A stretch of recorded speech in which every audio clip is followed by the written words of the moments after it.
Today, we're going to talk about the ins and outs of credit recovery for high school students. Hello everyone, Mike Tenney here with the Tenney School. TenneyTube is a series of videos that we have put together to address common issues we hear from parents about their child's education.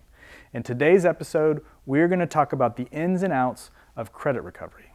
From time to time, we receive phone calls from parents whose child has had a bad semester or even a bad year. This can be due to a variety of reasons, from a health crisis to family misfortune, or just poor academic habits. These parents may question whether the best course of action is to try to recover credits or just go back and repeat the grade. In our experience, it is almost always better for students to work on a plan to recover credits over time. We have found that students forced to repeat a grade in high school or even middle school are more likely to struggle with courses due to poor self-esteem and will likely lack academic motivation. Giving students a path to catch up with their peers over time is more likely to increase motivation and work ethic in students. The question is, how can you make up credits over time? Well, one important component to any credit recovery program is going to be summer school. Students may have to forego some summer activities, but the length of summer should allow committed students to make up as much as a full year of academic credits in core subjects. Most summer school programs are set up to take just one or two subjects over a shorter period of time.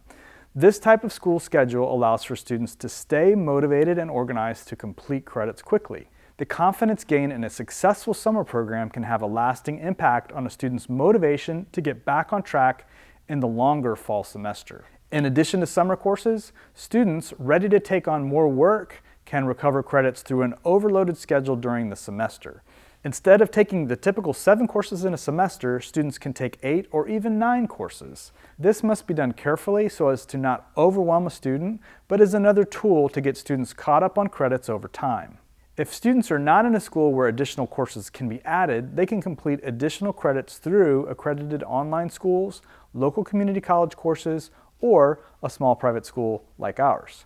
Students choosing to take an online class should make sure that they understand the grading and credit requirements for the online school. Online schools will typically have time deadlines for course completion and may require a certain score on the final exam before credit is earned.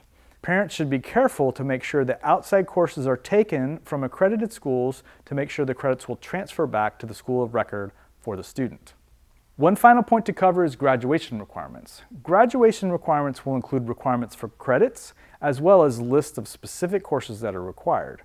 Graduation requirements vary state by state or even by school. Parents should consider the coursework that is required by the intended school and the intended graduation plan. Some courses will require remediation and others will not. There are also prerequisite courses that should be considered as you build a plan to catch up over time.